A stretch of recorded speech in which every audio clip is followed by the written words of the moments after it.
আমাদের বৈষম্য বিরোধী ছাত্র আন্দোলনের ছাত্র ভাইয়েরা রাজনৈতিক দল গঠনের জন্য দেশের বিভিন্ন প্রান্তে পাজারো জিপে হেলিকপ্টারে ভ্রমণ করতেছেন।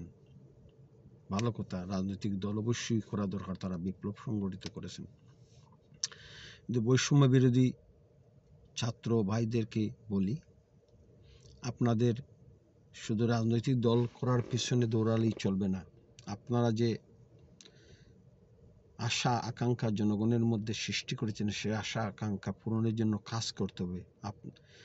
আপনারা একদিকে রাজনৈতিক দল গঠনের জন্য দেশের বিভিন্ন জায়গায় দৌড়াচ্ছেন, কিন্তু প্রজাতন্ত্রের অফিসগুলোতে আবার দুর্নীতিবাজরা ফিরে এসেছে। দুর্নীতির মহা উৎসব চলতেছে প্রজাতন্ত্রের প্রতিটি সেক্টরে।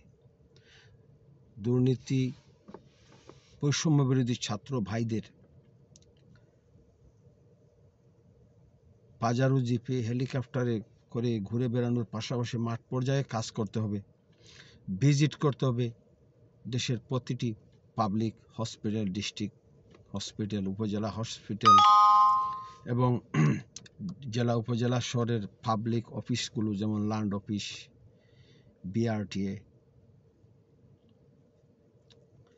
Tax office, DC office, UNO office, judicial magistrate court, প্রতিটি স্থানে দুর্নীতিবাজরা আগের মতো আবার তাদের মহা উৎসব শুরু করেছে। তারা জনগণের পকেট কেটে নিচ্ছে। বৈষম্য বিরোধী ছাত্র ভাইদের ফ্যাসিস্ট নিষিদ্ধ ছাত্রলীগের মতো আচরণ করলে হবে না। বঙ্গবন্ধুর মতো মাঠে ঘাটে ঘুরে বেড়াতে হবে, দুর্নীতির বিরুদ্ধে যুদ্ধ ঘোষণা করতে হবে। শুধু দুদকের হাতে দায়িত্ব দিয়ে চলে গেলে হবে না। বৈষম্য বিরোধী ছাত্র আন্দোলনের ভাইদের বাংলাদেশের পতাকা হাতে নিয়ে প্রতিটি সরকারি দপ্তরে প্রবেশ করতে হবে। দায়িত্ব কিন্তু এখনো শেষ হয়ে যায়নি, বিপ্লবের ফল গড়ে তুলতে হবে। জাতীয় পতাকা হাতে নিয়ে সরকারি দপ্তরে প্রবেশ করতে হবে। দুর্নীতিবাজ কর্মকর্তাদের মুখে চুনকালি মেখে দিয়ে বাইরে এনে জুতা পিটা করতে হবে। এদেরকে দুদকের হাতে তুলে দিতে হবে, গাছের সঙ্গে বেঁধে রাখতে হবে, এদের অপমানিত করতে হবে। ১,৫০০ মানুষ তাদের বুকের রক্ত ঢেলে দিয়েছিল বাংলাদেশে আবার দুর্নীতির মহা উৎসব শুরু করার জন্য নয়। একজন বাংলাদেশ থেকে এসেছেন, তিনি এই দেশ থেকে গেছিলেন, তিনি সরকারি দপ্তরে কিছু কাজের জন্য গিয়েছিলেন। তিনি বলেছেন বাংলাদেশের দুর্নীতির মহা উৎসব আবার শুরু হয়ে গেছে। বৈষম্য বিরোধী বিপ্লব সফল হওয়ার পর ১০-১৫ দিন দুর্নীতিবাজরা একটু নীরব হয়ে গিয়েছিল, এখন আবার পুরোদমে দুর্নীতি শুরু হয়ে গেছে। পুলিশ স্টেশন, ল্যান্ড অফিস, স্থানীয় সরকার অফিস, ভূমি office, DC office, SP office, UNO office, সবখানে আবার দুর্নীতির মহা উৎসব। রেজিস্ট্রারের, ভূমি রেজিস্ট্রারের অফিস, সাব রেজিস্ট্রারের অফিস, সবখানে দুর্নীতি চলছে। বৈষম্য বিরোধী ছাত্র ভাইদেরকে বলি, দুদকের হাতে দায়িত্ব দিয়ে আপনারা বসে থাকবেন না। প্রশাসনের, রাষ্ট্রের প্রতিটি সেক্টরে, প্রতিটি সরকারি অফিসে আপনারা যান। দুর্নীতি বৈষম্য বিরোধী ছাত্র আন্দোলনের জেলা উপজেলা ইউনিটকে দুর্নীতির বিরুদ্ধে দুর্বার যুদ্ধ ঘোষণা করতে হবে। আপনারা পাবলিক হসপিটালে যান, দেখেন এইখানে কি পরিমাণ মানুষ দুর্নীতি বৈষম্যের শিকার হচ্ছে। জেলা উপজেলা হাসপাতালে মানুষ চিকিৎসা পাচ্ছে না, জেলা উপজেলা হাসপাতাল থেকে ওষুধ চুরি হচ্ছে। এত বড় একটা বিপ্লব সংগঠিত হওয়ার পরও যদি উপজেলা হাসপাতাল থেকে, ডিস্ট্রিক্ট হাসপাতাল থেকে ওষুধ চুরি হয়, ডিস্ট্রিক্ট হাসপাতালে গেলে ভালো সার্ভিস পাওয়া যায় না, সেবা পাওয়া যায় না, থানায় গেলে সার্ভিস পাওয়া যায় না, পুলিশ এখনও মিথ্যা মামলা দেয়, তাইলে এত মানুষ রক্ত দেওয়ার তাইলে কি দরকার ছিল? তরুণেরা তাদের বুকের তাজা রক্ত ঢেলে দিয়েছিল বাংলাদেশ থেকে সমস্ত ধরনের দুর্নীতি, বৈষম্য, অসমতা ও সামাজিক অবিচার অ্যাবলিশ, উৎখাত করার জন্য, দূর করা নয়, অ্যাবলিশ, চিরতরে অ্যাবলিশ করার জন্য। তো আমাদের বৈষম্য বিরোধী অ্যান্টি ডিসক্রিমিনেশন স্টুডেন্ট মুভমেন্টের ছাত্র ভাইয়েরা এখন তারা হেলিকপ্টারে করে পাজারো জিপে তারা জেলায় জেলায় কমিটি করতেছেন। কিন্তু তারা জেলাতে গিয়ে কমিটি করতেছেন, কিন্তু কমিটির পাশাপাশি ওই জেলার সরকারি হাসপাতালটা আপনারা একটু ভিজিট করেন, ওই জেলার একটা ভূমি অফিসে আপনারা যান, গিয়ে দেখেন এখানে কি পরিমাণ মানুষ হ্যারাসমেন্টের শিকার হচ্ছে, কি পরিমাণ মানুষ হ্যারাসমেন্টের শিকার হচ্ছে। আপনারা দয়া করে ছাত্রলীগের মতো এলিট হবেন না, জনগণের হন, জনগণের সেবক হন, তাহলেই পরেই বাংলাদেশের মানুষকে আপনারা সামাজিক ন্যায় বিচার, সোশ্যাল জাস্টিস উপহার দিতে পারবেন। আমার খুব দুঃখ লাগে আমরা এত সহজে ভুলে গেলাম আমাদের বিপ্লবী শহীদদের, যারা বুকের তাজা রক্ত দিয়ে পরপারে চলে গেছেন। তারা যে স্বপ্ন দেখেছিলেন সামাজিক সুবিচার প্রতিষ্ঠার জন্য, সেই সামাজিক সুবিচার প্রতিষ্ঠা এই তত্ত্বাবধায়ক আমলে আমরা প্রতিষ্ঠা করতে পারতেছি না। সর্বত্র লুটপাট, সিন্ডিকেটের কারণে জিনিসপত্রের দাম কমানো যাচ্ছে না। ক্যাপিটালিস্ট ইকোনমি দিয়ে সামাজিক সুবিচার প্রতিষ্ঠা করা যাবে না। ক্যাপিটালিস্ট ইকোনমিকে অ্যাবলিশ করতে হবে, কর্পোরেট পিপলদের বাংলাদেশ থেকে উৎখাত করতে হবে। এই কর্পোরেট পিপলেরা অতিরিক্ত মুনাফার জন্য এইভাবে জিনিসপত্রের দাম বাড়িয়ে দিচ্ছে। সামাজিক সুবিচার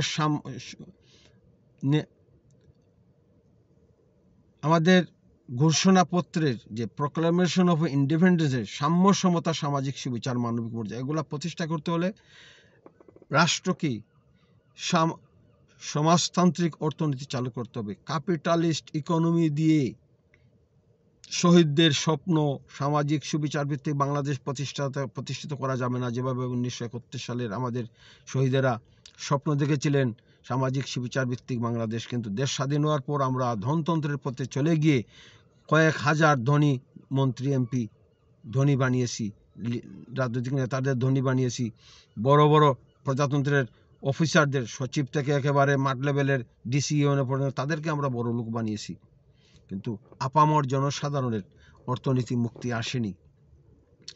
এত বড় একটা বিপ্লব সংগঠিত হওয়ার পর এখনো জেলা উপজেলা হাসপাতালে কেন চিকিৎসা মিলবে না, ভালো চিকিৎসা?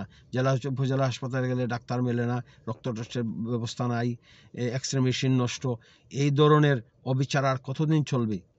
কমিউনিটি ক্লিনিকে এমবিবিএস ডাক্তার নাই। তত্ত্বাবধায়ক সরকারকে কমিউনিটি ক্লিনিকে এমবিবিএস ডাক্তার পাঠাতে হবে, কমিউনিটি ক্লিনিকে রক্ত টেস্টের ব্যবস্থা করতে হবে।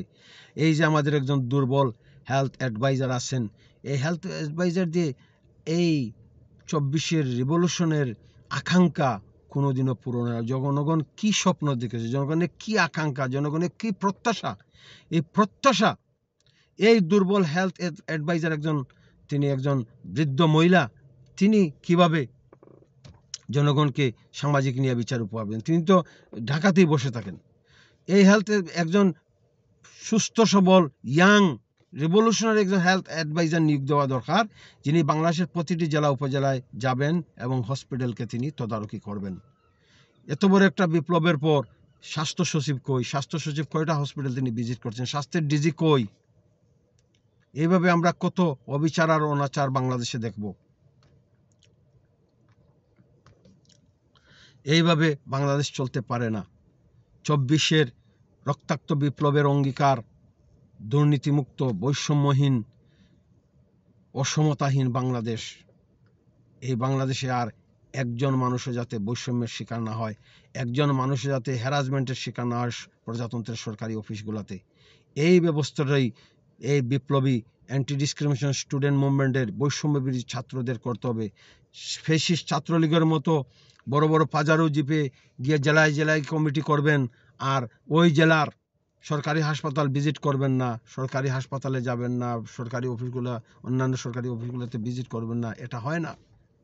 এই জন্য 1,500 মানুষ বুকের রক্ত ঢেলে দিয়ে নি, এইভাবে দুর্নীতি চলার জন্য না।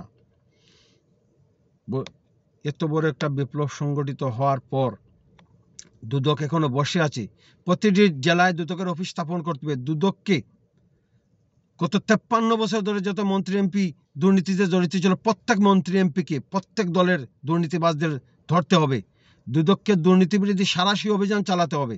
দুদক কই? দুদক 106 নম্বরে একটা দুইটা ফোন কল পায় আর একটা দুইটা অফিস ভিজিট করে। তারা অফিস ভিজিট করে কাগজপত্র নিয়ে এসে ঊর্ধ্বতন কর্তৃপক্ষকে জানাবে। দুদকের মাঠ পর্যায়ের অফিসারদের কি এই ক্ষমতা নাই দুর্নীতিবাজ বড় বড় অফিসারদেরকে, হসপিটালের বড় বড় পরিচালকদেরকে, ল্যান্ড অফিসের, সাব রেজিস্ট্রি অফিসের দুর্নীতি বা সাব রেজিস্ট্রারদের কি ধরে আনার কি ক্ষমতা নেই দুদক কর্মকর্তাদের? এইভাবে বাংলাদেশ চলতে পারে না। এইভাবে শহীদদের স্বপ্ন আমরা বেতা জিতে দিতে পারি না। তো এই বৈষম্য বিরোধী ছাত্র ভাইদেরকে বলি, মাঠে ঘাটে যান, প্রজাতন্ত্রের অফিসগুলোকে কঠোর নজরদারির মধ্যে রাখুন, যাতে এখানে কোনো দুর্নীতি না হয়। আপনাদের জেলা ইউনিট, উপজেলা ইউনিট গেলে মাঠে নামান, দুর্নীতিবাজ কর্মকর্তাদের মনে ভয় ঢুকিয়ে দিন আপনারা, যে এরা ভ্যানগার্ড হিসাবে, পারাদার হিসাবে আসে, প্রজাতন্ত্রের অফিসগুলোর আশেপাশে এরা আসে, যাতে প্রজাতন্ত্রের অফিসগুলোতে চেয়ারে বসে দুর্নীতিবাজরা ঘুষ দাবি না করতে পারে, ফাইল আটকে না দিতে পারে। এইভাবে আমরা একটা সামাজিক বিপ্লব এর ঢেউ সৃষ্টি করতে হবে সারা বাংলাদেশ জুড়ে। এইভাবে আমরা শহীদদের স্বপ্ন পূরণ করব। আপনারা সবাই ভালো থাকবেন। জয় বাংলা।